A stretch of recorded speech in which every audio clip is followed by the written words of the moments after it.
Hello everyone, आप सभी का स्वागत है मैग्नेट ब्रेन्स हिंदी मीडियम में। मेरा नाम वेदांत सिंह है और मैं हूं आप सभी का English educator.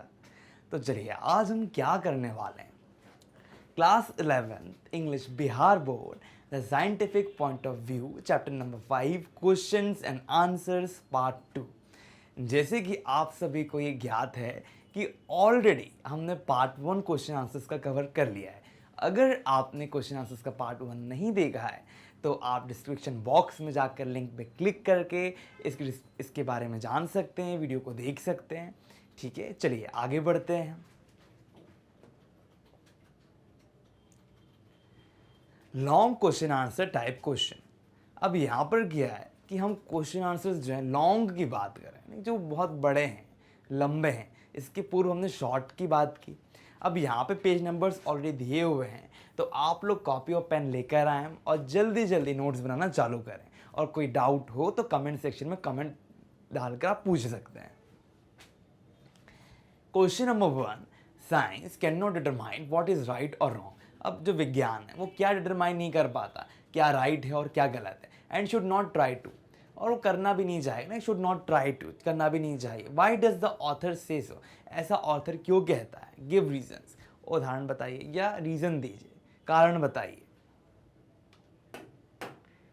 Science can work out the consequences of various actions. जो विज्ञान है कैन वर्क आउट लाइक काम करता है out of the consequence of various action, बहुत सारे एक्शंस के कारण। But it can not pass, लेकिन ये पास नहीं कर सकता कोई भी जजमेंट ऑन दैम, कोई भी जजमेंट ये पास नहीं कर सकता। The bacteriologist can simply express his view. अब जो बैक्टीरियोलॉजिस्ट जो बैक्टीरियाओं की पढ़ाई करता है, कीटाणुओं की पढ़ाई करता है, समझता है, gain simply express his view regarding the ill effect of pollution. तो जो इल इफेक्ट है पॉल्यूशन का उसके बारे में बताता है। ऑफ द वाटर सप्लाई ही में कंपेयर द डेथ कॉस्ट। अब वो क्या करता है, वो कंपेयर करता है डेथ कॉस्ट के बारे में by water pollution with letting of a bomb in the public street. अब वो कैसे कंपेयर करता है, वो कंपेयर करता है मृत्यु जो हो रही हैं पॉल्यूशन को, उसको किसके साथ, बॉम्ब, लाइक उनको बॉम्ब बोलता है जिसको छोड़ दिया जाता है और वो क्या करता है पब्लिक स्ट्रीट में तहलका मचा देता है। देखिए, आप लोगों को ये बात समझना बहुत ज़्यादा महत्वपूर्ण है कि जब भी हम कोई भी चीज़ को पढ़ते हैं तो हमारा नज़रिया बहुत ज़्यादा मायने रखता है। अगर आप कोई भी चीज़ को बहुत अच्छे तरीके से पढ़ने का प्रयास नहीं करते तो क्या होगा, वो चीज़ आपको कभी याद नहीं रहेगी। तो कहीं ना कहीं हेल्डन ने क्या करा, उन्होंने कंपैरिजन किया है चीज़ों का। उन्होंने ये पॉल्यूशन जो है ना, जो पॉल्यूशन है वो क्या है, एक बॉम्ब की तरह जो पब्लिक स्ट्रीट में फटता है और सबको नुकसान पहुँचा देता है। अब देखिए यहाँ पर एक वर्ड आया है कॉन्सिक्वेंसेस, जो कि मैं आपको पूर्व वीडियो में बता चुका हूँ, एक बार और रिपीट करता हूँ। अ रिजल्ट और effect typically one that is unwelcome और अनप्लेजेंट। एक कॉन्सिक्वेंसेस होते हैं, कुछ रिजल्ट होते हैं, इसने इससे झगड़ा किया, उसका कॉन्सिक्वेंस, उसका रिजल्ट ये निकला, इस तरह समझिए। But he is not better equipped than anyone else in the possession of the knowledge he has gained to determine whether these two acts are equally wrong. But he is not better equipped, वो ज़्यादा equipped नहीं है ना, than anyone else in the possession of knowledge। अगर हम किसी और की बात करते हैं जिसके पास नॉलेज ज़्यादा है, he has gained to determine, उसने गेन किया है क्या डिटरमाइन करने के लिए, whether these two acts are equally wrong, क्या वो दोनों एक्ट्स क्या हैं, बिल्कुल रॉन्ग हैं। टू अ साइंटिस्ट, अगर हम साइंटिस्ट की बात करते हैं, all phenomena is of the same emotional level. जितने भी फिनोमिना होते हैं वे सब क्या हैं, एक ही इमोशनल लेवल के होते हैं। Therefore whether anything is individually small, अगर कोई भी एक चीज़ इंडिविजुअली स्मॉल है और big, it is the same to scientist, वो वैज्ञानिक के लिए क्या होगा, एक जैसा होगा। For instance to a scientist, अगर हम साइंटिस्ट की बात करते हैं, a tapeworm is not contemptible, like उसको हम निंदा नहीं करने योग्य नहीं है, वो is a solar system o spring, like solar system क्या है, ओ स्प्रिंग है। In one case he has to overcome his contempt, एक बार में उसको क्या करना होगा, अपने कंटेम्प्ट जो है ना, उसकी निंदा जो है उसको क्या करना होगा, उससे ऊपर उठना होगा। And in another help has to transcend his fears, और कहीं ना कहीं उसको अपने डरों से भी आगे निकलना होगा। As in both cases there is a check of one's feeling, तो कहीं ना कहीं क्या होता है, उसको अपनी फीलिंग्स को चेक करना होगा। अगर हम कहें कि सोलार सिस्टम को देखकर बहुत ज़्यादा अच्छा ही लग रहा है, अब कौन पढ़े, कौन लाइक फियर है, डर है, उससे बाहर निकले, तो ऐसा नहीं होता। दोनों तरफ आपको क्या करना होगा, मैनेज करना होगा। अब ट्रांसेंड का मतलब क्या? ट्रांसिएंट का मतलब होता है बी और go beyond the range of limits. Transient करना लाइक किसी एज के ऊपर उठना और आगे जाना, ये बात हो रही है। Do you agree with the author's view? क्या आप एग्री करते हैं ऑथर की व्यू से that a science should not try to determine what is right और रॉन्ग, कि क्या सही है और क्या गलत है, आप बता सकते हो? तो क्या आप एग्री करते हो? नहीं, आप लोगों से प्रश्न है। A scientist's view and action is to find out the facts. अब कहीं ना कहीं क्या होता है, जो वैज्ञानिकों का व्यू है वो क्या है, इज टू फाइंड आउट, ढूंढना, द फैक्ट्स ना, फैक्ट्स होते हैं। अब मैंने बोला, अब आप एक बात सोचिए, यहाँ पे फैक्ट्स आ रहा है। अब फैक्ट्स क्या होते हैं? अगर मैं बोलूं फैक्ट्स, क्योंकि आप लोगों को बार बार ये वर्ड आ रहा है, तो यहाँ पर वो क्या करते हैं, फैक्ट्स ढूंढते हैं। अब जैसे अगर हम उदाहरण के तौर पर देखें, सोलार सिस्टम है,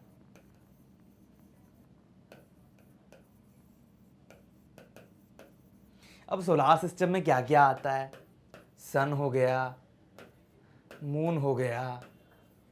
तो आपने देखा होगा जब आप छोटे क्लास में 6th में, तो आपने पढ़ा होगा कि सन का डायमीटर कितना है ना सर, सन के आजू बाजू कितने सारे प्लैनेट्स घूम रहे हैं ना, नंबरिंग होती है ना, सन से पृथ्वी की दूरी कितनी है, डिस्टेंस कितना है। तो इस तरह से ना ये फैक्ट्स होते हैं। तो इन्हीं फैक्ट्स के बेसिस पे विज्ञान जो है वो आधारित है।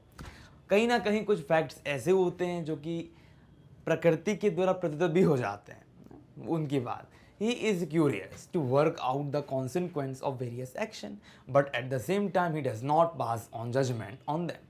कहीं ना कहीं वो क्या करते हैं, उनके पास कुछ काम करने के बाद कुछ ना कुछ रिजल्ट आता है। रिजल्ट तो हमेशा आएगा ही ना। देखिए, आप कोई भी एक्शन करोगे तो एक्शन का रिजल्ट तो आना स्वाभाविक है, लेकिन उस पर आप जजमेंट पास करो वो सही है नहीं, वो उन पे निर्भर करता है। साइंटिस्ट ऐसा नहीं करते। हेल्डन has expressed his opinion on the basis of a close study of the methodology, पद्धतियाँ, मेथोडोलॉजी अडॉप्टेड बाय साइंटिस्ट। अब क्या होता है, बहुत सारी पद्धतियाँ होती हैं जिनको वैज्ञानिक क्या करते हैं, अडॉप्ट करके रखते हैं, अडॉप्ट करते हैं। यहाँ पर समस्या ये है कि हमारे पास भी बहुत सारी चीज़ें ऐसी हैं जिन चीज़ों को हम समझ नहीं पाते ना। अब वैज्ञानिक क्या करते हैं, उनकी खुद की अलग अलग पद्धतियाँ होती हैं कि मैं इन पद्धति को प्रयोग करूँगा तो मुझे इसकी जानकारी प्राप्त होगी, इनकी जानकारी प्राप्त होगी। तो वही बात यहाँ पर आ रही है, वॉट इज़ राइट और रॉन्ग ना। अब देखिए, that he can not and does not determine what is right और रॉन्ग। तो अब यहाँ पर कोई ना कोई मेथोडोलॉजी का रोल है, तभी तो वो सही गलत पे डायरेक्टली नहीं आ जाते। अब देखिए, ही फर्दर एड्स, अब वो आगे ऐड करते हैं that the scientist should not even indulge themselves in such activity. और जो साइंटिस्ट हैं उनको क्या करना चाहिए, उनको क्या नहीं करना चाहिए, उनको इंडल्ज नहीं करना चाहिए। अब इंडल्ज का मतलब क्या होता है, बिकम इन्वॉल्व। इन्वॉल्व का मीनिंग किसी चीज में जुड़ना, become involve in an activity typically one that is undesirable और डिसअप्रूव्ड ऑफ। इंडल्ज लाइक आपसे बोला जाए कहीं पे आप जाके जुड़ जाएं, इंडल्ज हो जाएं, लेकिन आप वहां पर इन्वॉल्व हो रहे हैं एक तरह से। इंडल्ज का मीनिंग इन्वॉल्व होता है। तो वो साइंटिस्ट से कहते हैं कि हे वैज्ञानिकों सुनो, आप लोगों को इन एक्टिविटीज में जाके जुड़ना नहीं है, मत जुड़ो इस तरह की, जहां मैं बता रहा हूं सही गलत के फेरे में क्यों पड़ना। They need to not bother to know the outcome of what happens with their scientific research. उनको इतना बॉदर नहीं करना कि क्या आउटकम आ रहा है उनके रिसर्च करने के पश्चात। The scientific approach places value on systematic study of facts and tends to be impartial. तो क्या होता है कि जो अप्रोच है, ये साइंटिफिक अप्रोच है, प्लेस करती है value on systematic study of facts and tends to be impartial. यहाँ पर हम सिस्टमैटिक स्टडी करते हैं कोई भी चीज़ की, है ना, और फैक्ट्स पे अटैच्ड रहते हैं। तो यही चीज़ है जो हमको समझनी है वैज्ञानिक दृष्टिकोण की। तो अब आप लोग समझ गए होंगे कि सही गलत वाली बात यहाँ नहीं है। सही गलत से इनको कोई मायने नहीं होता। वो लोग इम्पार्शियल हैं, वो लोग न्यूट्रल हैं। अगर भगवान जो है, अगर उसको हम साक्षात स्वरूप में देखते हैं तो हम उसको अच्छाई के फॉर्म में देखते हैं, पर वैज्ञानिक जो है उनके अनुसार वो न्यूट्रल है। अच्छा बुरा कुछ नहीं होता, तो राइट और रॉन्ग जैसा कुछ नहीं है उनकी नज़र में। जो एग्जैक्ट चीज़ है ना, आपने देखा होगा कि एग्जैक्ट चीज़ें जो होती है ना, जो जैसी की तैसी हैं ना, मैं बोलता हूँ चीज़ों को आप वैसी देखें जो जैसा है। अगर आप उनको वैसे नहीं देखोगे तो क्या होगा, वो गलत है। फॉर एन एग्जाम्पल, अगर आपके सामने एक उदाहरण के तौर पे बता रहा हूँ, अगर बंदर है तो आपको पता है बंदर है उसकी हरकतों के कारण से, लेकिन अगर बंदर को आप शेर मान लोगे, ये तो शेर है, ऐसा थोड़ी होता। तो हम उस चीज़ को, हकीकत जो है ना, जो हकीकत उसको बदल नहीं सकते। अगर गधा शेर की खाल ओढ़ के घूमने लग जाए तो वो गलत है। तो वैज्ञानिकों का मानना यहाँ पर यह है कि सही गलत में उनको फेर नहीं करना, उनको उससे आगे बढ़ना है। टू अ साइंटिस्ट, अगर हम वैज्ञानिक की बात करते हैं, all phenomena is of the same emotional value whether anything is individually. ठीक है, देखिए हर एक चीज़ की अपनी खुद की इमोशनल वैल्यू होती है। ऐसा नहीं है कि कोई एक चीज़ की बात हो रही है। स्मॉल और big, it is the same to the scientist. चाहे वो बड़ा हो चाहे वो छोटा हो, उनके लिए तो वो एक समान है। For instance, a tapeworm is not contentable nor is solar system of spring to a scientist. इसे तो हम 1000 बार पढ़ चुके हैं। In one case he has to overcome his contempt, कहीं ना कहीं उनको क्या करना पड़ता है, अपनी निंदा से ऊपर उठना है। And in another he has to transcend, और कहीं ना कहीं उनको क्या करना है, ट्रांसेंड करना है, बियॉन्ड जाना है। In both cases there is a check of one's feeling, तो कहीं ना कहीं क्या करना है, उनको अपनी एक फीलिंग को चेक करना है। तो यहाँ पर हमने क्या पढ़ा इस प्रश्न में, इस प्रश्न का हमने एक भाग देख लिया, दूसरे भाग में भी हमने यही चीज़ समझी। तो कहीं ना कहीं क्या है, वैज्ञानिकों का जो दृष्टिकोण है उसकी बात यहाँ पर हो रही है। The bacteriologist can simply express his views regarding the ill effect of pollution of the water supply. He may compare the death caused by water pollution with letting of bomb in the public street, but he is no better equipped than anyone else in possession of the knowledge he has gained to determine whether these two acts are equally wrong. In view of the facts, the author comes to the conclusion that science should not try to determine what is right or wrong. अब आप लोगों को मैं यहाँ पर बताना चाहूँगा कि इतने पूरे पैराग्राफ में एक बात जो आपको फोकस करनी, एक तो है बैक्टीरियोलॉजिस्ट, दूसरी चीज जो आपको फोकस करनी है वाटर पॉल्यूशन, पब्लिक स्ट्रीट,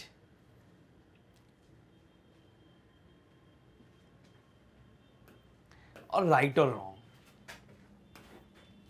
अब देखिए क्यों, देखिए यहां पर क्या बताया जा रहा है इतने पूरे पैराग्राफ में। पहली चीज तो ये है कि पब्लिक स्ट्रीट है ना, अगर आप कहीं जा रहे हो वहां पर जाकर अगर पॉल्यूशन हो जाए तो क्या होगा, नुकसान होगा। तो पहले तो वो ये कहते हैं कि पॉल्यूशन एक बॉम्ब की तरह हो जाता है, वो क्या करता है, पब्लिक स्ट्रीट को खराब कर देता है। और दूसरी चीज आपको क्या समझनी है कि जो simply expresses his views regarding the ill effect of pollution, वो लोग क्या करते हैं, जो इल इफेक्ट होता है पॉल्यूशन का उसको सिंपल तौर पे समझाने का प्रयास करते हैं, जो वाटर सप्लाई के द्वारा होता है। और एक चीज जो मेरे को आपको यहाँ पे बतानी है वो ये है कि जो फैक्ट्स है ना of the author comes to the conclusion that science, इसी कारणवश ये जो ऑल राउंड जो हमने पढ़ा, इसी कारणवश वो सही और गलत पे आते हैं ओवरऑल। इससे ज़्यादा हमें इसमें अपना दिमाग नहीं लगाना। क्यों? क्योंकि अगर आप ओवर लिख कर आ जाओगे, वही चीज़ रिपीट करोगे तो वो गलत है। तो यहाँ मैंने आपको इसका सार बता दिया। What do you mean by ethically neutral? Who is ethical natural? ना, एथिकल न्यूट्रल। अब यहाँ पर कौन होता है एथिकल न्यूट्रल?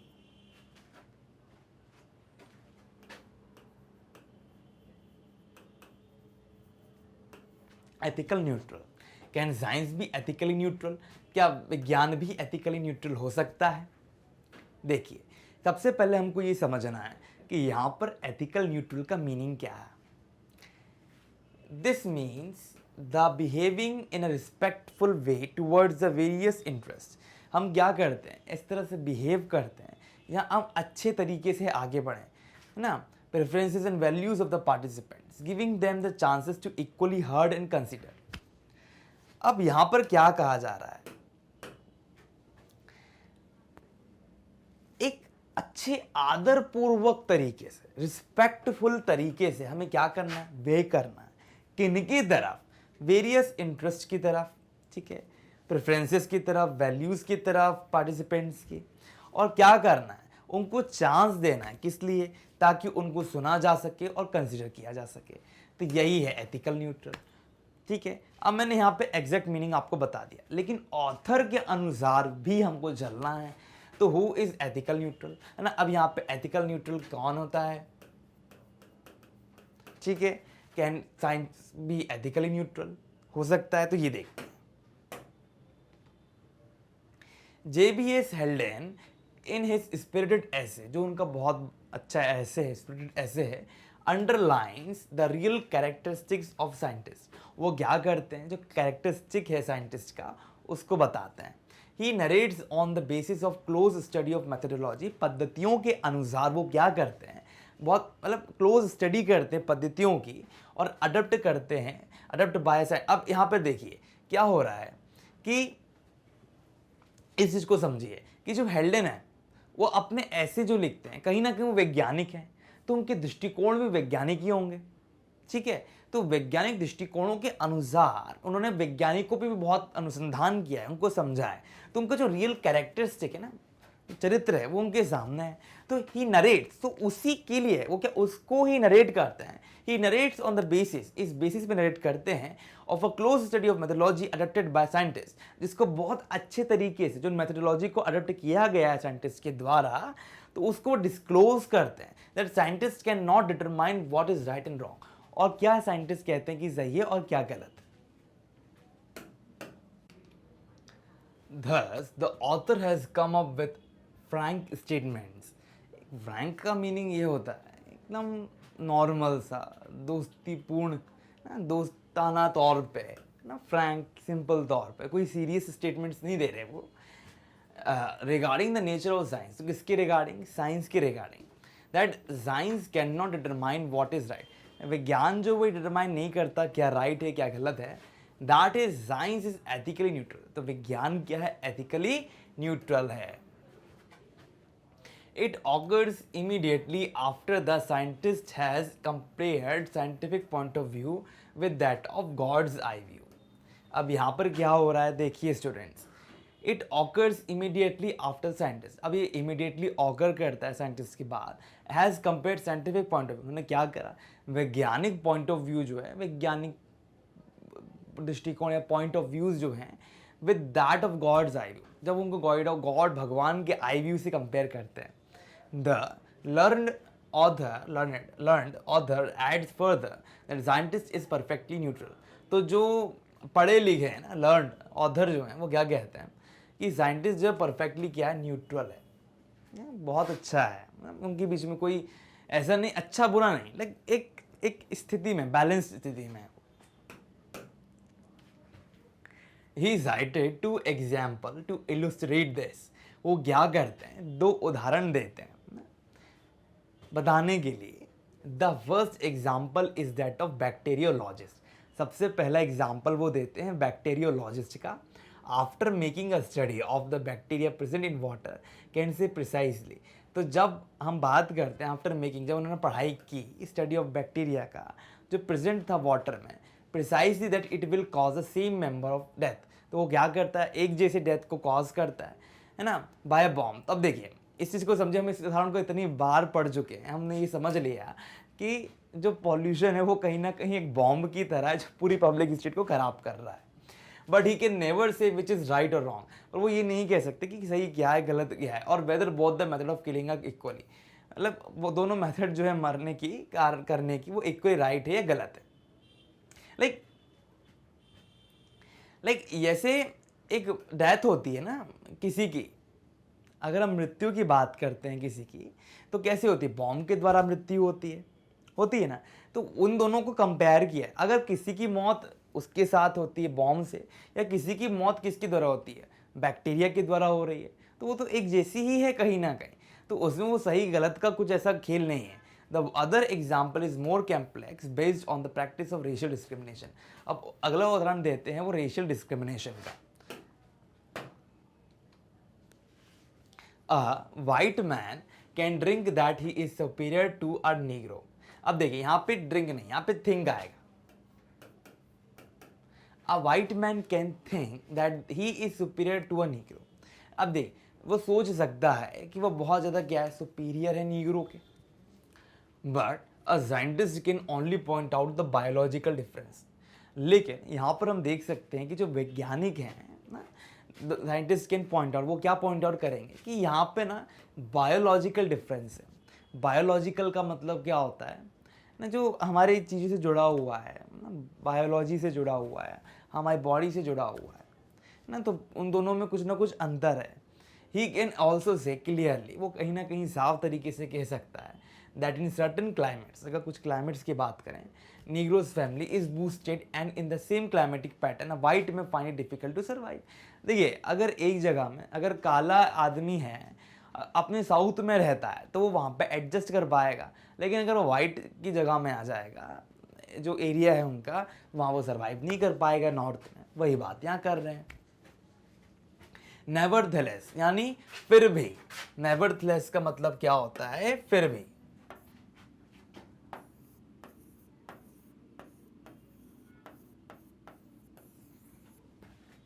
फिर भी है ना, the scientist will never share the political view of the other either, ना किसी का भी ऐसे पॉलिटिकल व्यू शेयर नहीं करते। He will restrict himself to pronouncing merely on the basis of biological evidences. अब यहाँ पर ही कहा जा रहा है कि ही विल रेस्ट्रिक्ट, वो क्या करेंगे, वो रोकेंगे खुद को, रेस्ट्रिक्ट करेंगे to pronouncing merely on the basis of biological evidences and nothing else. Why does the author feel that? अब यहाँ पर जो ऑथर है वो क्यों फील करते हैं that the discovery of drugs does not protect the people very much. जो ड्रग्स है ना, यहाँ पे क्या कहा जा रहा है कि द ऑथर फील, महसूस करते हैं that discovery of drugs does not protect the people very much. जो डिस्कवरी होती है ड्रग्स की, वो कहीं ना कहीं ज़्यादा प्रोटेक्ट नहीं करता लोगों को ज़्यादा, वेरी मच। हेल्डेन फील्स दैट, तो जो हमारे ऑथर हैं जिनका नाम हेल्डेन है, फील करते हैं that the discovery of drugs is not much helpful. कहीं ना कहीं जो डिस्कवरी हुई है ड्रग्स की, वो बिल्कुल भी मददकारी नहीं है। किनके लिए, ह्यूमंस के लिए। It may be a preventive measure, कहीं ना कहीं ये एक क्या है, प्रिवेंटिव मेजर है, रोकने वाला मेजर है, but not a permanent cure. पर ये कहीं ना कहीं परमानेंट क्योर नहीं है डिजीजेस का। There must be some substantial measures, यहाँ पे कहीं ना कहीं कुछ सब्सटेंशियल मेजर्स हैं। सब्सटेंशियल का मतलब जो लार्ज इन अमाउंट होता है ना, बहुत सारे बहुत लंबे चौड़े मेजर्स हैं जो साइंटिफिक रीजनिंग पर बेस्ड है। The cause of typhoid infection is water pollution. अब जो वाटर पॉल्यूशन जो हो रहा है ना सर, इसका महत्वपूर्ण कारण क्या है, कहीं ना कहीं वाटर पॉल्यूशन के द्वारा ही टाइफॉइड हो रहा है, टाइफॉइड का इन्फेक्शन हो रहा है। As such, to deal with the public control of water properly would be helpful in this direction ना। अब देखिए यहाँ पे क्या होता है कि अगर हम इनकी बात करते हैं, डील करते हैं पब्लिक कंट्रोल के रिगार्डिंग बात करते हैं ना, कि deal with public control of water properly would be helpful, इस डायरेक्शन में कहीं ना कहीं ये बात जो बिल्कुल सही हो जाएगी। Diphtheria, measles and smallpox and some other diseases are airborne diseases. कहीं ना कहीं जो डिजीजेस हैं वो एयरबोर्न डिजीजेस हैं and could be stamped out by public affair. और कहीं ना कहीं उनको क्या कर सकते हैं हम, एकदम नीचे कर देंगे, हटा देंगे। Such an effort would involve the individual assistance. कहीं ना कहीं क्या होता है कि एक इंडिविजुअल व्यक्ति है, उसकी असिस्टेंस की आवश्यकता पड़ती है यहाँ पर, and self sacrifice of sick person and the relatives as well as international cooperation. देखिए, अंतर्राष्ट्रीय कोऑपरेशन मतलब उनकी मदद की आवश्यकता है ना, खुद के बलिदान की आवश्यकता है, यहाँ पे सिक पर्सन्स की आवश्यकता है। It is impossible until people realise its importance in this direction.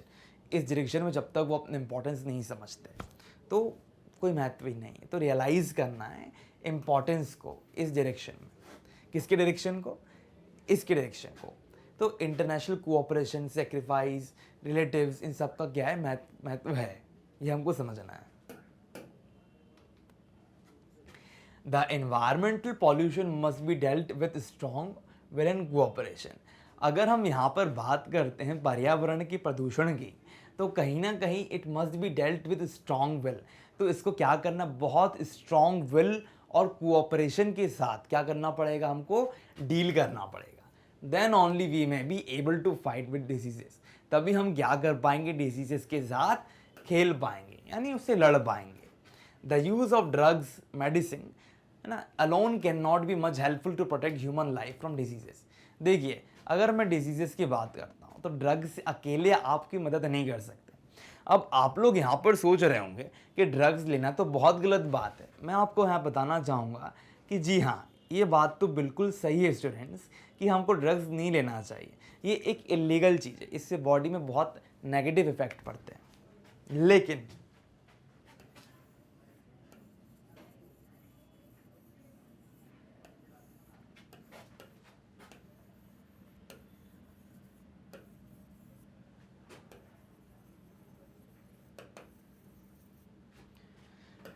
कहीं ना कहीं जो ड्रग्स है उसका यूज़ कैसे होता है, मेडिसिन के तौर पे होता है, दवाइयों के तौर पर होता है।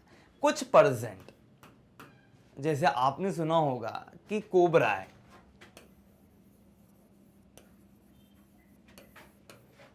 उसका जो जहर होता है, या और भी कोई सांप होता है, उसका जहर से भी क्या होता है, मेडिसिन बनती है। तो ये जो है ड्रग मेडिसिन है, इन सब को उपयोग हम कहीं ना कहीं अच्छाई के लिए भी यूज़ करते हैं, बट कहीं ना कहीं क्या है, ये ज़्यादा हेल्पफुल नहीं है जो ह्यूमन डिजीजेस से हमको बचा सके। तो यही बात यहाँ पर कहा जा रहा है, कही जा रही है। What are the findings of the biologist on the Negro problems in America. अब देखिए, यूएसए जो है, यूएसए में जब हम बात करते हैं यूएसए की, तो वहाँ पे दो तरह के लोग थे। एक होते हैं वाइट अमेरिकन्स,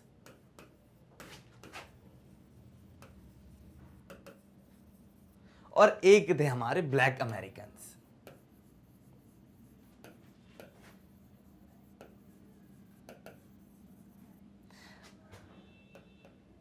ठीक है, तो अब यहां पर बात आती है कि इनकी वाइट की और ब्लैक की।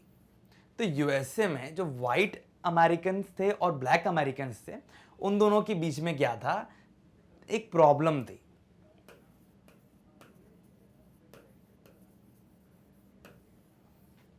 और वो प्रॉब्लम थी रेशियल डिस्क्रिमिनेशन। रेशियल डिस्क्रिमिनेशन से हम क्या समझते हैं, रेशियल डिस्क्रिमिनेशन का मतलब ये होता है कि तुम काले और मैं गोरा हूं ना। तो वहां पे जो सफेद वाले लोग थे, वो लोग कालों को क्या करते थे, अपना क्या बनाते थे, स्लेव बनाते थे। स्लेव जानते ना, दास बना के रखते थे, और उनको क्या करते थे, परचेस करते थे और बेचा करते थे। बाय एंड सेल होता था उन लोगों का। किन लोगों का, इन लोगों का होता था बाय प्लस सेल। तो ये चीज जो है यहां पे एक मुद्दा बन गई। तो नीग्रो प्रॉब्लम इन अमेरिका जो थी, और ये जो ब्लैक थे ना, इनको कहा जाता था नीग्रो। और ये लोग कहां के रहने वाले थे, ये जो ब्लैक थे, ये लोग रहने वाले थे अफ्रीका के। अब वो किसी कारणवश वहां से यहाँ आ गए, ट्रांसपोर्ट हुए, कुछ कारण होगा तो अमेरिका, लेकिन वो अमेरिका के भाग बन गए थे। तो कॉलोनीज का इशू था, इतिहास में मैं इतना डीप नहीं जाना। तो प्रॉब्लम्स इन अमेरिका, तो अब नीग्रो प्रॉब्लम्स इन अमेरिका यही था कि वाइट और ब्लैक के बीच में एक समस्या आ गई थी, और वो ये थी कि रंग रूप तेरा बड़ा अच्छा है, मेरा बड़ा बेकार है ना, लाइक कालों का बिल्कुल अच्छा नहीं था। तो वो लोग बेचारे परेशान हो जाते थे कि हम ब्लैक क्यों हैं। उनको भी अंदर से एक हीनता की भावना ये वाइट पीपल लेकर आते थे। तो इन्हीं लोगों ने बहुत उनको प्रॉब्लम दिया, बहुत सी समस्याएं आई, समस्या आ गई, तो सिविल वॉर जो था उनके बीच में छिड़ा, है ना। बहुत सी अलग अलग चीज़ें भी होती हैं, ऐसा नहीं सिविल वॉर एक यही कारण है, वहाँ पे और भी चीज़ें जो हैं उसमें एडेड नहीं, पर सिविल वॉर में कहीं ना कहीं इन लोगों को इंसाफ मिला। तो mister हेल्डन in his essay has come up with the issue of the findings of the biologist on the Negro problem. अब देखिए यहाँ पर हमने नीग्रो प्रॉब्लम अब समझ ली अच्छी तरीके से, अब आपको डाउट नहीं होगा। The author has wisefully explain this issue. उन्होंने क्या करा, बड़े अच्छे तरीके से समझदारी पूर्वक। अब वाइसफुली का मतलब क्या होता है,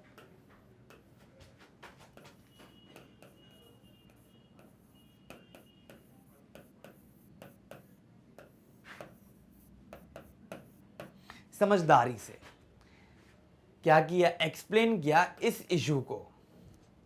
the white American hold that the American Negro is definitely inferior, है ना। अब इन लोगों का मानना क्या था, अमेरिकन नीग्रो जो है वो कहीं ना कहीं क्या है, हमसे इंफीरियर है। आपने सुना होगा ना इंफीरियर, सुपीरियर, मुझसे नीचे, मेरे से बड़ा। तो कुछ लोगों में इंफीरियर कॉम्प्लेक्सिटी आ जाती है, तो यहाँ उसी इंफीरियर की बात हो रही। इंफीरियर जो लोग क्या करते हैं, जो लोग अपने आप उन लोगों को समझते हैं कि ये लोग हमसे निम्न हैं, हम उनसे निम्न हैं, तो यहाँ पे उन्हीं की बात हो रही है कि वो निम्न है, किन से, वाइट मैन के, and should as far as separated from him, और उन्हें कहीं ना कहीं क्या करना पड़ेगा, उनसे अलग करना पड़ेगा। सेपरेट का मतलब क्या होता है, अलग करना, एकदम अलग करना। Some of them feel that he should enjoy the same right. अब देखिए क्या होता है अधिकार, राइट। अब देखिए यहां बात हो रही है अधिकार की, हम यहां पे बात किसी कर रहे हैं, अधिकार की बात कर रहे हैं, सेम राइट। अब अधिकार क्या होते हैं, है ना, अधिकार क्या है। अगर मैं आपसे बोलता हूं कि आपके कॉन्स्टिट्यूशन में कुछ मौलिक अधिकार दिए, वो किन के लिए ये अधिकार होते, सिटीजन के लिए ना। जो नागरिक होते हैं, जो नागरिक होते हैं हमारे, उन लोगों के लिए कहीं ना कहीं क्या होते हैं, राइट्स बनते हैं। तो कहीं ना कहीं वो लोग भी वहां पर रह रहे थे ना, वो भी तो वहां के नागरिक थे। तो some of them feel that they should enjoy the same right. उन लोगों को भी क्या होना चाहिए, उन लोगों को भी एक जैसे राइट मिलने चाहिए। But the biologist can not decided, लेकिन जो बायोलॉजिस्ट हैं वो लोग क्या करते हैं, वो इसको डिसाइड नहीं कर सकते। He can point out that the Negro's skull is more ape-like than the white's, but his hairless, skinless, so and so forth. अब यहाँ पर देखिए स्टूडेंट्स क्या होता है कि अगर हम बात करते हैं वाइट की, है ना, एक वाइट है और एक है ब्लैक। अभी जो वाइट है और जो ब्लैक है, इनका रंग जो है, आप समझ गए, वाइट रंग है एक व्यक्ति का और एक का ब्लैक रंग है।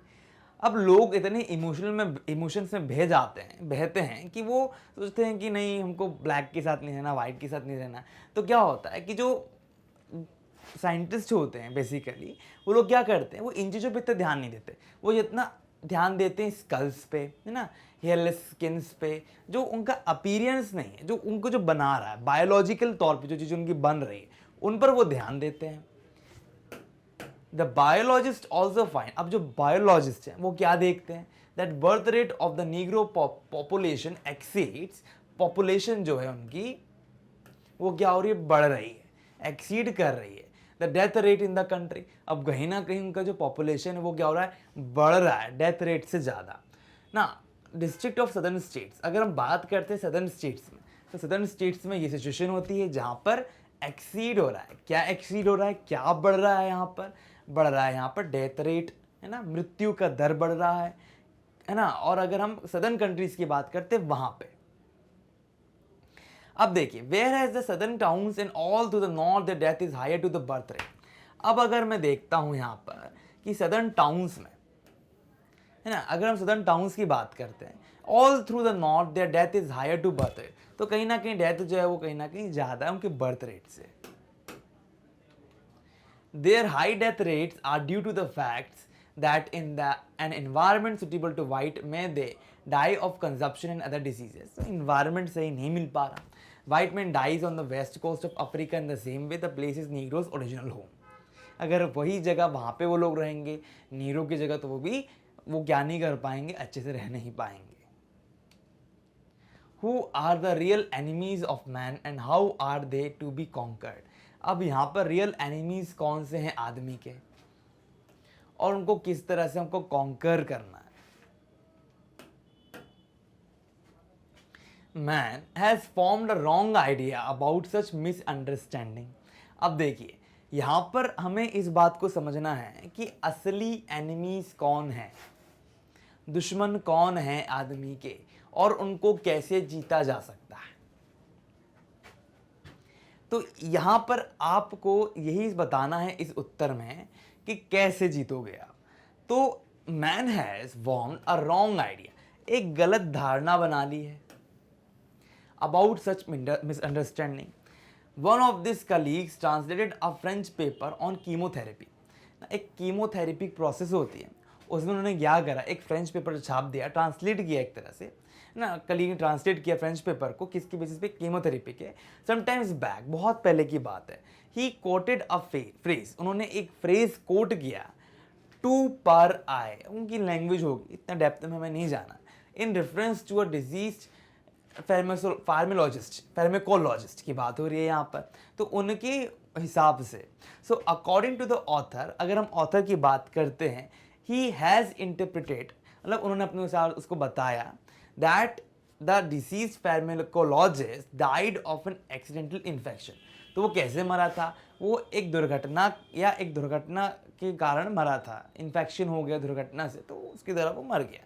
तो एक इन्फेक्शन अचानक से उसको हो गया और उसको पता ही नहीं चला, और वो रात में इसी तरह से आप इस चीज़ को समझने का प्रयास करें. The author found his version not exactly, लेकिन जो ऑथर थे उनको ये वर्जन जो है ना वो बिल्कुल भी सही नहीं लगा. And the corrected it stating German national as the enemy, और उन्होंने क्या कहा कि जर्मन नेशनल है ना, जो लोग वहाँ के रहने वाले हैं वो लोग कहीं ना कहीं दुश्मन है. The idea of pharmacologist death due to the action of germs seems to be untrue. अब जर्म्स के द्वारा मरना तो बिल्कुल सही नहीं है, ये तो असत्य है, अनट्रू है.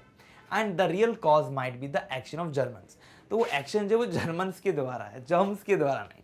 इट इज़ परज्यूम, ऐसा माना जा सकता है, that scientist take care through their training, और इन चीज़ों को अपनी ट्रेनिंग के द्वारा उसको केयर करते थे. लाइक जेंट पोल, the scientist of today believe that the worst enemies of man are demons, है ना, डेमन्स हैं, राक्षस हैं, डेमन्स हैं, एन आएगा ना, राक्षस हैं. तो यहाँ पर राक्षस होते हैं, तो डेमन्स होते हैं, ईवल चीज़ों की बात हो रही है. तो इनविजिबल क्रिएचर, तो कहीं ना कहीं वो क्या है, एक इनविजिबल क्रिएचर की तरह है. The difference however is that for Saint Paul they were devils. आप चाहो तो डेमन्स की जगह यहाँ पे डेविल भी यूज कर सकते हो, राक्षस एक ही है, इनकी जगह आप डेविल यूज कर लो, ये आपके लिए ईजी रहेगा. अब देखिए, they were devils whereas the scientist today they are microbes. अब देखिए यहाँ पर क्या हो रहा है, माइक्रोब्स जो हैं, माइक्रोब्स उनको डेविल से कंपेयर किया है. लाइक पहले के समय में सेंट पॉल ये कह रहे हैं कि ये जो लोग जो होते हैं वो एक राक्षस की तरह है, लेकिन यहाँ पर बेसिकली साइंटिस्ट के लिए ये जो माइक्रोब्स हैं, ये छोटे छोटे कीटाणु हैं, यही राक्षस हैं. तो हम पर डिपेंड करता है कि हम कैसे किसी चीज़ को समझने का प्रयास करते हैं. हर आदमी अलग अलग उदाहरणों, अलग अलग चीज़ों को कंपेयर करके आगे बढ़ता है. सेंट पॉल का तरीका अलग है, वैज्ञानिकों का अलग है, पर कहीं ना कहीं वो आकर मिल रहा है, एक जैसा हो रहा है. Question number 7, will a return to nature help overcome diseases. अगर हम नेचर की तरफ आ जाते हैं, ओवरकम करना, ओवरकम मतलब कम करना, तो अगर हम नेचर की ओर आते हैं तो क्या हम अपने डिजीज को कम कर पाएंगे. देखिए,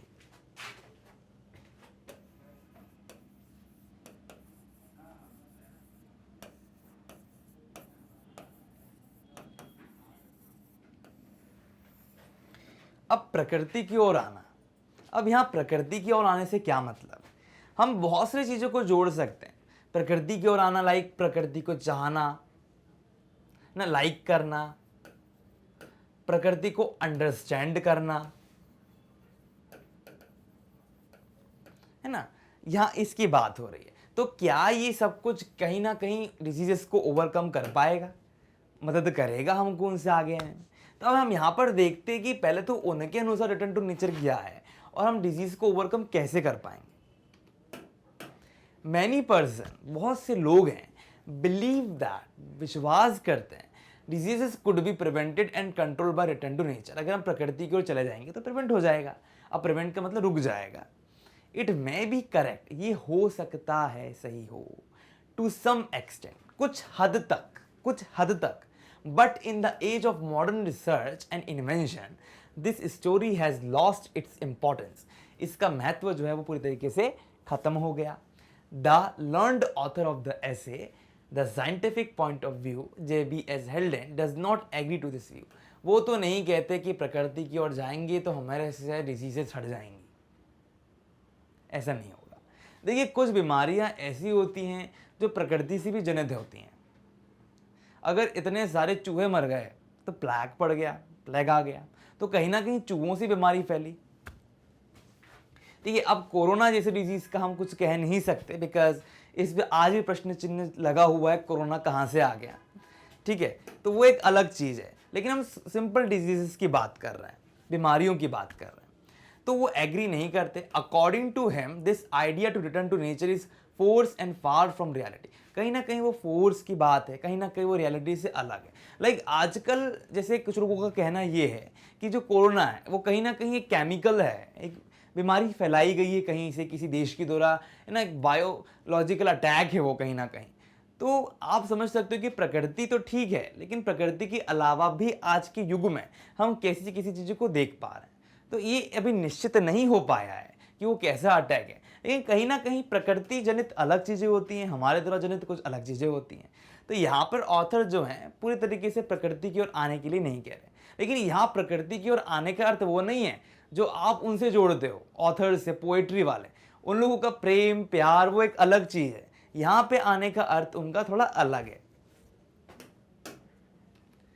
He further adds, अब वो क्या करते हैं, जोड़ते हैं, that return to nature means to reject the putting on clothes which led to unnatural and immature death from pneumonia in large number। अब देखिए यहाँ पर क्या कहा गया कि return to nature means to reject putting on clothes, मतलब हमको क्लॉथ्स नहीं पहनना, रिजेक्ट करना है ना, डिस्कार्ड करना है, जो क्या करता है, अननेचुरल और इमेच्योर डेथ कॉज करता है। किसके द्वारा?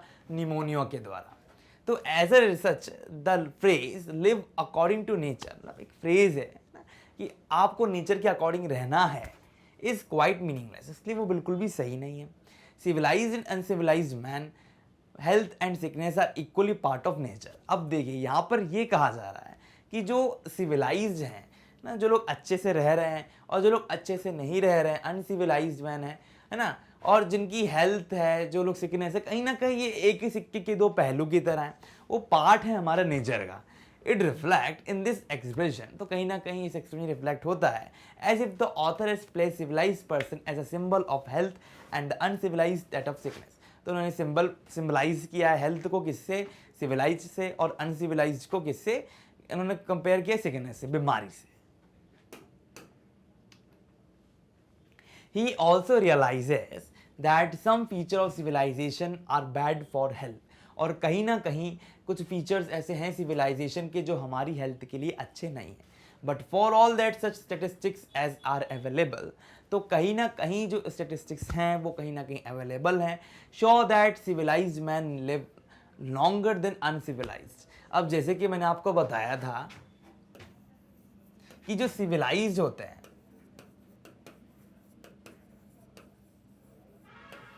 वो क्या करते हैं, वो लोग प्रॉपरली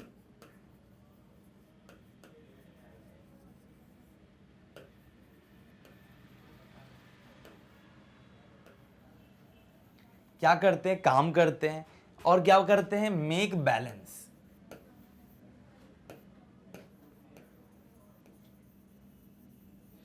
पहली चीज तो वो क्या करते हैं, सही काम करते हैं और बैलेंस बनाकर चलते हैं।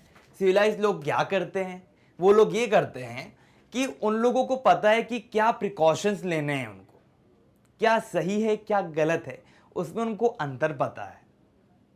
This is very important.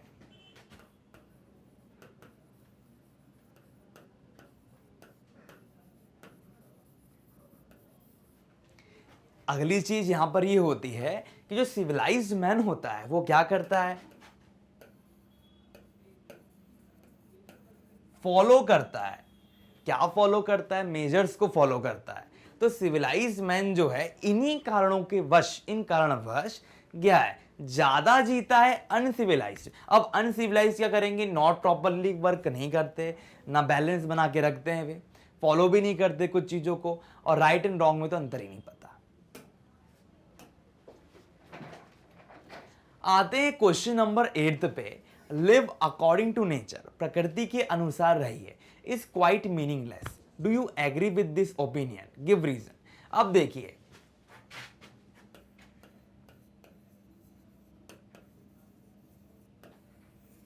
ये है नेचर, ठीक है। अब नेचर के अनुसार, अब नेचर के अनुसार कैसे रह रहे हैं, देखिए दिन होता है, नाइट होता है। अभी हम बेसिक अंडरस्टैंडिंग ले रहे हैं कि नेचर के अकॉर्डिंग क्या है, डे होगा नाइट होगा, ठीक है। तो कहीं ना कहीं तो हम डे और नाइट के हिसाब से ही रहते हैं ना, नेचर ने जो चीजें बनाई। लेकिन यहां पे पहले तो हमको ये देखना है कि live according to nature, like वो इस चीज की बात कर रहे हैं, पैटर्न की बात कर रहे हैं, या किसी और चीज की बात कर रहे हैं। तो यहां पे ये चीज जो है वो एक अलग है, तो वो मीनिंगलेस क्यों है वो हमको दिखाना है। तो चलिए देखते हैं। देखिए, even in the modern age, अगर हम मॉडर्न एज की बात करें, यहाँ RN आ जाएगा, there are many who believe that, कितने सारे लोग हैं वो बिलीव करते हैं that man was better when he was not civilise. कुछ लोगों का कहना यह है कि जब आदमी सिविलाइज नहीं हुआ था तब वो बहुत बढ़िया था। Therefore they want a reversal of the total process of civilization। तो वो ये कहते हैं कि रिवर्सल। अब रिवर्सल का मतलब क्या होता है, चलिए 1/2 है तो 2/1 कर दो, मतलब अपोजिट कर दो, है ना, रिवर्सल। या आप इसको इस तरह समझ सकते हो कि कोई चीज यहां पे थी,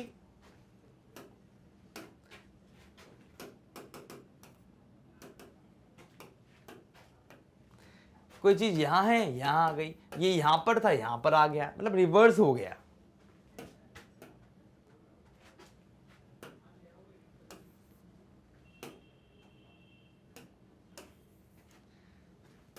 अब देखिए, therefore they want a reversal of the total process of civilization। they want man to live according to nature। वे चाहते हैं कि आदमी कैसे रहे, नेचर के अकॉर्डिंग रहे। however Heldon has a serious objection to this slogan। अब ये जो स्लोगन है, मतलब ये जो बोलते हैं ना कि ये सीरियस ना, ये जो इन्होंने स्टेटमेंट दिया है यहाँ पर, लिव अकॉर्डिंग टू नेचर, ये सही नहीं है उनके अनुसार। अब क्यों नहीं है? According to him, the first step towards adopting this principle would be to give up the wearing of clothes। भाई अगर आप जाते हो तो देखिए, अगर आप प्रकृति की ओर जाना चाहते हो तो आपको क्लोथ्स को उतारना पड़ेगा। But this will immediately infect a person with pneumonia. अब क्या होगा, इससे ये होने वाला है कि उस व्यक्ति को हो जाएगा निमोनिया। अब आप सोचोगे कि हम अगर प्रकृति को फॉलो करें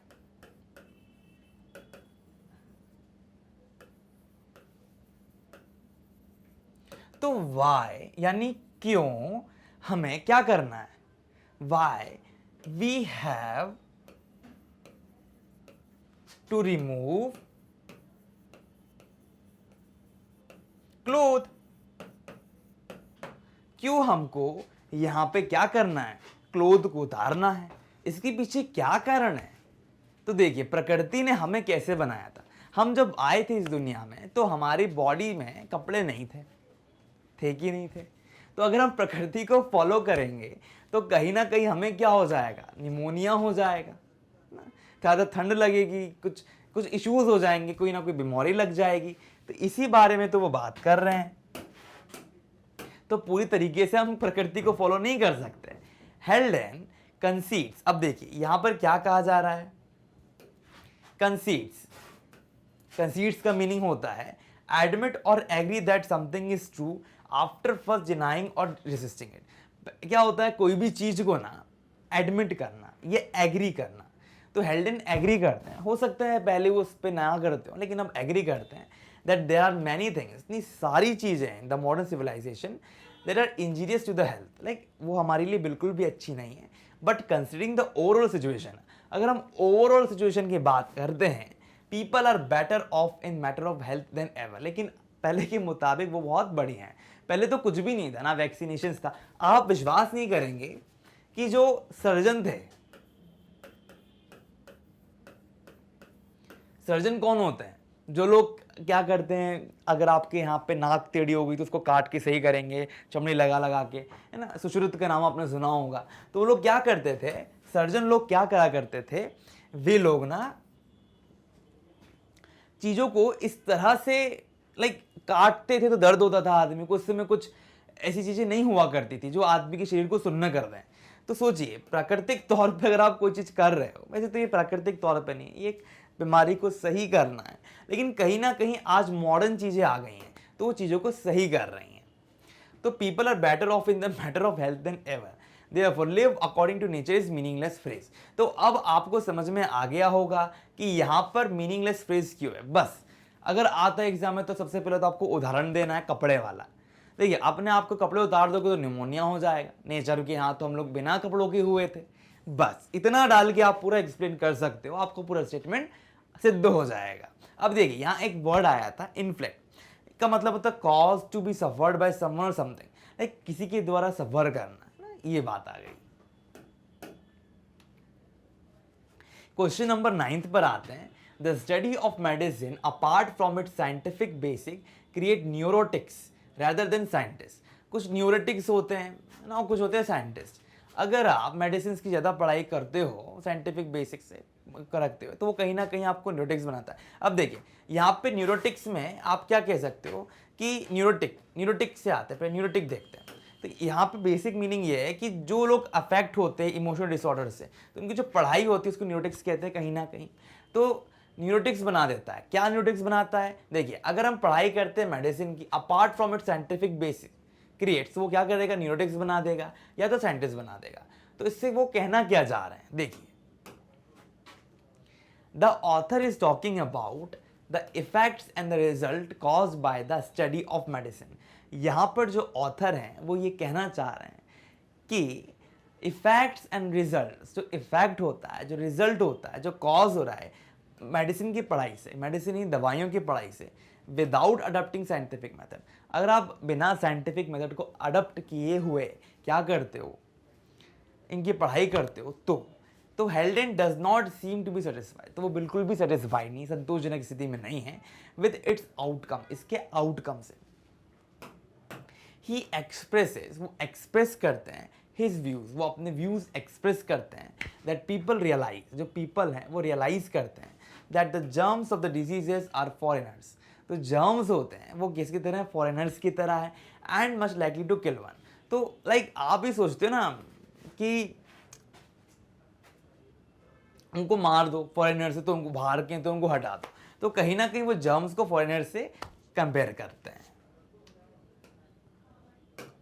nothing tangible will be achieved unless we should stop thinking in the direction, कुछ भी ऐसी ठोस चीजें हमको नहीं मिल जाएगी जिनको हम पकड़ सकेंगे।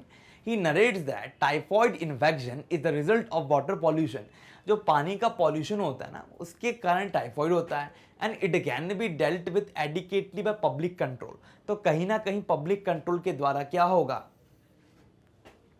Public control of the water के द्वारा हम क्या कर सकते हैं, पर्याप्त मात्रा में क्या कर सकते हैं, उसको बचा सकते हैं पॉल्यूशन से।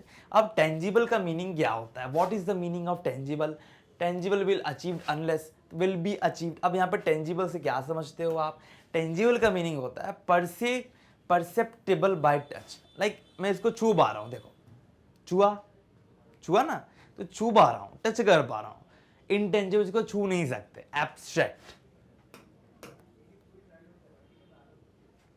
Diphtheria, smallpox, measles and some other diseases are airborne disease, हवा में फैलने वाली हैं, एंड कुड बी स्टैम्प्ड। अब देखिए यहाँ स्टैम्प्ड का मीनिंग क्या है, bring down heavily on the ground और on something on the ground, कोई भी चीज़ को लाना, ग्राउंड पे लेकर आना। लेकिन यहाँ ऐसा नहीं है कि हमको डिजीज को एकदम ग्राउंड पे लाना, लाइक हमें उसको नीचे करना, ये कहने का अर्थ। Individual assistance as well as self sacrifice. अब यहाँ पर क्या होगा कि जो एक आदमी की जो असिस्टेंस है, इंडिविजुअल असिस्टेंस है, और क्या है यहाँ पर सेल्फ सेक्रीफाइस, खुद का बलिदान जो है 6% ही बीमार लोगों का भी, एंड द रिलेटिव्स का, मतलब हर आदमी का यहाँ पर योगदान चाहिए, would be helpful in solving this problem. तो कहीं ना कहीं इन प्रॉब्लम्स को सॉल्व करने में ये मदद करेगा। International assistance is highly essential to, और जो यहाँ पर इंटरनेशनल मदद है ना, बाहर से ही मदद चाहिए हमें, हमें क्या आवश्यकता है, कोऑपरेशन की आवश्यकता है। तो देखिए यहाँ पर आपको इस चीज़ को समझना होगा, ये बहुत बहुत महत्वपूर्ण है। Therefore, keeping it in view, the above facts, the study of medicine without the assistance of scientific method will be of no use.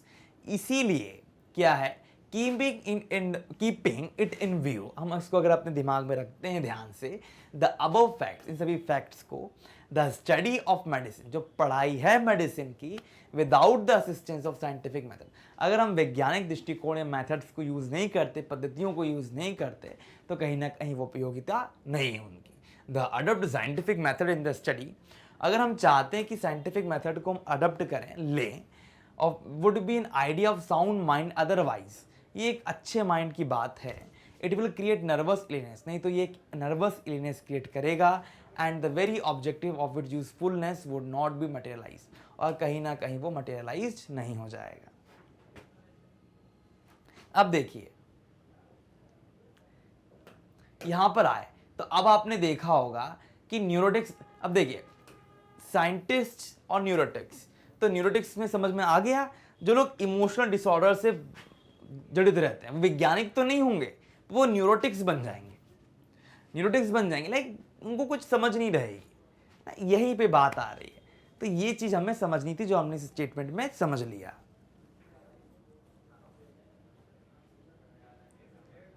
तो इसी के साथ हमने क्या करा, हमने एंटायर जो क्वेश्चन आंसर्स की सीरीज थी वो यहाँ पर कंप्लीट कर ली। ये पार्ट 2 था क्वेश्चन आंसर्स का, लॉन्ग क्वेश्चन आंसर्स में। अब देखिए, अब अगर आप लोगों को कोई डाउट हो या कोई भी क्वेरीज हो, तो आप लोग क्या कर सकते हैं, जल्द से जल्द अपने कमेंट सेक्शन जो हमने दिया है वहाँ पर प्रोवाइडेड है, वहाँ पर आप कमेंट करें, क्वेश्चन आंसर्स पूछें, और भी कोई डाउट हो तो मैं आपको इनके क्वेश्चन आंसर्स की रिगार्डिंग आपको गाइड करूँगा, ठीक है। और यहाँ पे ऑल राउंड हमारा चैप्टर के साथ क्वेश्चन आंसर्स भी एंड हो रहा है। अब हम आने वाली वीडियो में एक्सरसाइज सॉल्व करेंगे, देखेंगे बहुत अच्छे तरीके से। और मैं ये कहना चाहूँगा कि जैसे कि आप सभी को पता है, हम आपको फ्री एजुकेशन प्रोवाइड करते हैं, बहुत सारे कोर्सेज जैसे कि आप देख पा रहे हैं यहाँ पर अवेलेबल हैं, आप उन पर जाएँ, उनको देखें, ठीक है। और साथ ही बोलना चाहूँगा हमारे चैनल को सब्सक्राइब करें, लाइक करें। आप लोगों का बहुत बहुत धन्यवाद।